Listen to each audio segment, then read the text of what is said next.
poderia dizer bem comum. Política é o bem comum?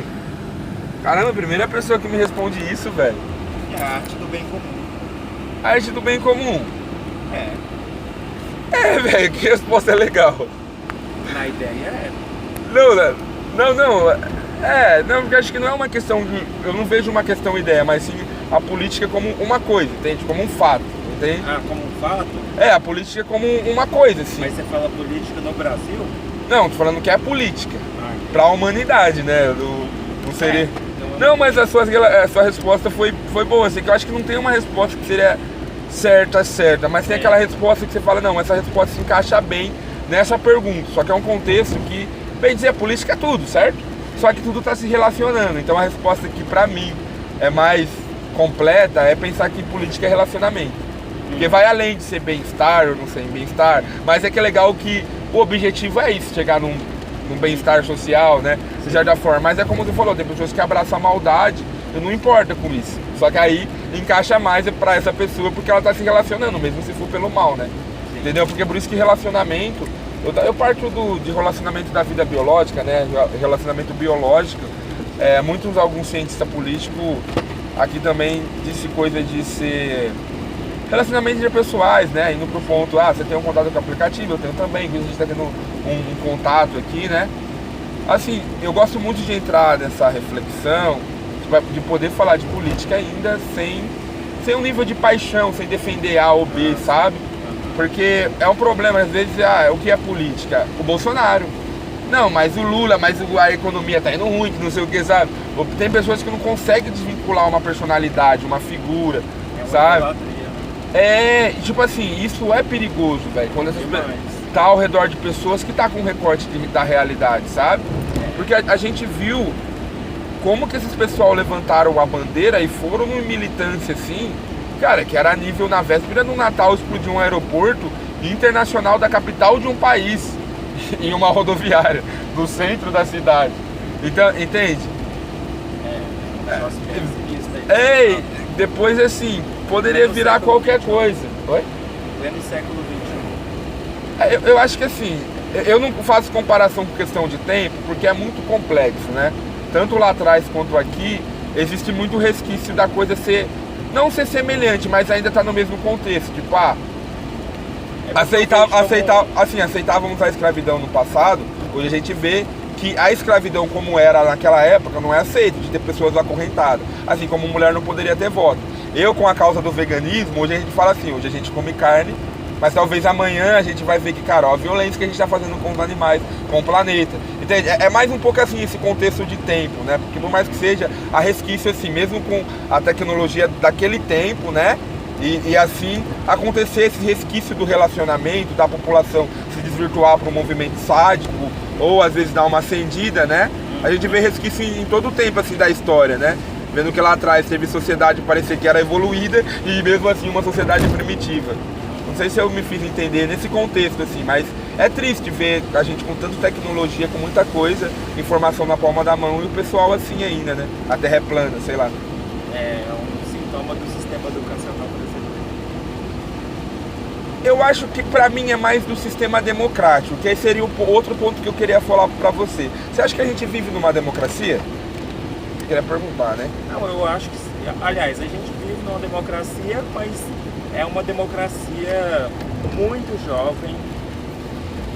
Agora que está começando a se discutir, entendeu? A se discutir esse assunto de política, porque antes era um assunto rejeitado, né? Eu acho que é uma democracia mais assim, em gestação ainda. Gestacional. Eu entendo o seu ponto de vista. Eu acho que como uma tecnologia que é criada do outro lado do mundo e aqui a gente já acessa ela, eu acho que essa questão da democracia não seria só um contexto do Brasil, né? Se a gente tem exemplo pelo mundo e a gente tem no ideal outras coisas que podem ser. Eu acho que essas coisas de ser jovem ou não, eu acho que isso às vezes pode ser um contexto daqui a gente tem a cultura racista, colonizadora, esse tipo de coisa, né? Que ainda não quer permitir o direito para minoria, assim, para alguma classe que nunca teve direito. E assim, o ponto que é fato, tem, tipo nesse sentido mesmo que a gente tem um problema com a democracia, isso não é só no Brasil, né? E né? Porque quem participa dessa democracia? Aqui parece que é uma democracia burguesa, então só quem tem dinheiro é atendido e tal. E assim, o problema assim é a representatividade dessa democracia, né? Eu acho que com a tecnologia que a gente tem hoje, a gente não precisava mais eleger representantes. E aí esses representantes vivem como monarca. E só fazendo uma crítica que eu não gosto de fazer tanto mais crítica, eu gosto de tentar pensar numa solução para isso, né? Mas só fazendo uma criticazinha, essa corrupção, esse problema, né, da representatividade, está em todas as instituições de quem vive com o erário público, certo? Não seria só os representantes políticos, assim. Gosto de falar para isso, ainda mais aquelas pessoas que veem, acho que, é só político corrupto, é como a gente está falando, as pessoas que não desvincula a política do político, né, do representante político. E então está generalizado, né? Você vê Forças Armadas com prerrogativa, quem vive com o teto da remuneração, velho, tipo, até dentro do SUS, que é uma coisa de excelência, né? Além de até o pessoal baixo lá que leva as coisas do hospital embora, mas o médico, né, que abusa dos outros funcionários, falta deixar fila gigantesca, né? Não pode ser mandado embora e ainda a gente tem um lobby da indústria farmacêutica. Não tem tanto no SUS, mas acontece, talvez, né? Há precedentes que ainda possa acontecer mesmo no SUS. Cara, aí, Forças Armadas, velho, tanta coisa, né? Orçamento ali, comida cara, prótese peniana, leite condensado R$200, Viagra, orçamento ali de caviar e... Nossa, velho, tipo, envolvido com tráfico de drogas desde sempre, preso, velho, por tráfico internacional, tá ligado? Num comboio presidencial, velho. Sabe? Como isso? Sabe? Então, se vê que é generalizada a corrupção, né? Mesmo assim, ainda tem quem defenda. Então, mas assim, também tem um outro ponto, eu até quero chegar nisso, que é a falta de consciência da população, né? A falta de informação. Mas assim, tem esse problema... Eu acho que não é nem falta de informação, sabia? Eu acho que é negacionismo mesmo. Não, assim, tem um desvio, sabe?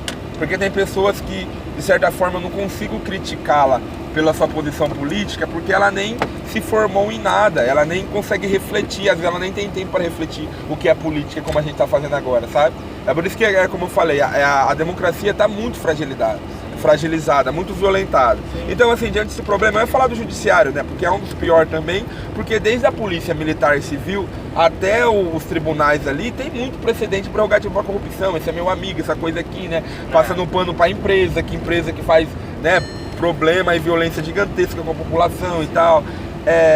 Então, a ideia seria uma democracia plena mesmo, né? Ainda mais diante disso.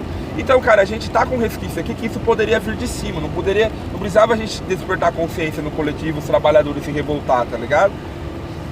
Tipo, o atual representante do executivo seria desinstituído. O próprio outro poder, que seria o judiciário, também seria desinstituído, com risco de morte de certos ministros, certo? Ele, o Alexandre, como já tá escancarado aí nessa investigação. Então, tipo, a democracia inabalada, que foi um evento para inglês ver, não seria melhor uma Assembleia Geral de formação, entende? Porque eu acho que assim, a educação é você participar de audiência pública, tá ligado? No âmbito municipal, porque aí você vê o contexto geral do que está acontecendo, se informar como cidadão, entende? E aí eu vejo a escola que é mais a questão do conhecimento acadêmico. Aí como eu falei assim, dessa necessidade desse descolamento da realidade, falta de informação, né? Até porque tem umas pessoas velhas que estudaram uma coisa lá nos anos 80, 90, que hoje algumas coisas podem ter evoluído, um contexto que não estava na visão. Não, isso entende? Então por isso que a democracia participativa é essencial para a educação assim, de relacionamento, com ter destreza, respeito ao próximo, né? Não a questão acadêmica da ciência, né? Formação continuada, não estática. É isso, é por isso que eu almejo muito isso. E eu acho que como, assim, eu quero a democracia plena, às vezes falar, todo mundo não tem consciência para votar e tal. Então a introdução seria boa, que a gente poderia colocar os intelectuais num dia assim, 8 de janeiro, vamos tomar os meios de comunicação e ter uma programação obrigatória, como um dia de eleição, de não poder abrir bar e não permitir nada de recreativo para a população. No máximo ela caminhar no parque, na praça, sabe? Que é saudável, né? Mas não outro tipo de recreio, ou bebida alcoólica, né? Recreio assim. Né? E aí colocar... é aqui, foi mal. Tava até me empolgando na conversa, valeu. De ter, assim, colocar os intelectuais que introduzem a política, mais ou menos como a gente fez aqui, né?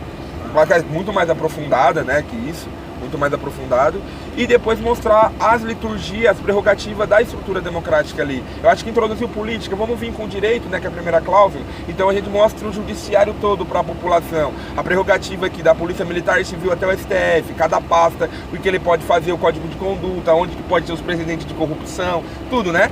E assim o legislativo no mesma coisa, o poder que eles têm ali, o que é a ideia de legislar, de mudar a lei, de fazer emenda constitucional e tudo mais, né? Pensar no outro modo de comissão, assim, de... O que é essas coisas comissão investigativa, né? Pra gente entender certos contextos de coisa, de relacionamento.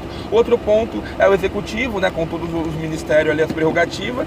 E o que fecharia, assim, que seria de suma importância, é tempo por igual para todos os partidos políticos. Porque aí sim a gente ia legitimar a democracia, mesmo essa representativa. Porque todo o espectro do contexto ia ser apresentado para a população, sabe? E para mim a ideia não era para ser só um dia como o 8 de janeiro, que poderia ser. Isso, tipo assim, daqui para frente ser um evento continuado, todo ano, assim, sabe? A gente introduzindo e tal, mas para mim teria que ser todo dia em horário nobre, sabe? Tipo assim, diante do recorte da realidade das pessoas ao nosso redor, isso se faz muito importante, porque de certa forma o Estado vai impor pra gente sempre alguma coisa, né? É inevitável, diante de uma emergência e tal. Então impor uma coisa dessa obrigatória é importante, porque não vai ser uma novela que a população vai entender o contexto, sabe? Do que tá acontecendo aqui, sabe? Daí acontecendo ali dentro, sabe? Se fosse todo dia, não ia ser só uma introdução, mas sim os partidos participando, colocando sua posição de uma pauta ou outra, e toda a população vendo quem que é os representantes, né? E assim, assim, hoje a gente tem... É pra esquerda ou pra direita? É logo. É aqui, né? É porque estava aqui, depois marcou pra lá. É mais ou menos isso, acho que hoje a gente tem tecnologia aqui, ó. Isso tem reconhecimento facial que você faz no empréstimo no banco. Poderia chegar um plebiscito pra todo mundo, né? Irmão, foi mal aí pela empolgação mais à frente? Não, pode é mesmo. mesmo, mano. Foi mal a empolgação aí, massa pela sua consciência, velho. Valeu o papo. Obrigadão aí, tudo de bom pra tu. Valeu pra tu também. Uma boa noite pra tu. Valeu. Falou.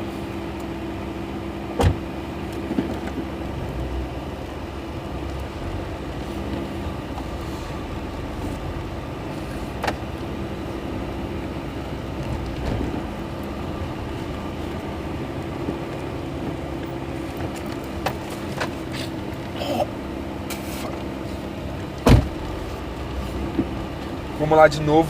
O que tem na cabeça, o que tem nas ideias, diz aí o que tu pensa. Suas reflexões, quais são os seus questionamentos. Na realidade, a existência aqui presente, sabe como funciona. Lembrar, Nikola Tesla foi taxado de louco. Albert Einstein foi taxado também. Até Jesus Cristo eles crucificaram. Silenciamento, teve seu silenciamento. Não, velho. Sua reflexão crítica. Poxa, o que esse menino tá falando, velho? Porque, moço, você liga aqui pra falar essas coisas, você foi procurar o médico. Mas, dona, eu já liguei lá, você viu o precedente, você já viu aquele precedente daquele caso que teve lá em Joinville, em Santa Catarina? Você desconhece a causa? Pô, mano, mas peraí, vamos falar sério. Mas, eu tô falando sério com a senhora desde o começo e a senhora parece que tava brincando comigo e agora quer dizer que tá falando sério? Pô, menina, pô, Vinícius, o que você tá falando? Você deve estar ficando louco, esse menino tá ficando... Desde pequenininho, vovó já dizia que menino impossível. Mamãe já dizia, isso é pergunta que se faz. Deixar disso, menino, que você tem na cabeça, para questionar a existência, a criação e a procedência que tem na cabeça. O universo ao seu redor, relações subatômicas, biológicas, sociais tem na cabeça. Dimensões e transcendência. Evoluir o espírito é a meta da vivência. Pois os mestres ascensionados deixaram seu legado. Foram como fenômenos da cura e liberdade, da paz e amor. E daquela inocência com os determinantes sociais da minha existência. Com a falta de acesso, sem entender as coisas de ingênuo. Muitos são e vão seguir em frente a se relacionar com a estrutura presente. Esses padrões éticos morais que faz o Cristo se tornar referência. Governo, instituições, tentam se mostrar como verdadeiros heróis. O Deus da salvação, que por dinheiro compra terreno no céu. Até a Câmara Municipal, com a ordinária falta da população. Eu me vi diante de questões de provas e disciplina, com muitas reflexões que tem na cabeça, que não questiona a existência, as coisas como são e as consequências que tem na cabeça. Aí você não pode aquelas escolhas que afetam toda a vida, tem na cabeça dimensões e transcendência. Evoluir o espírito é a meta da vivência, pois os mestres ascensionados deixaram seu legado, foram como fenômenos da cura e liberdade, da paz e a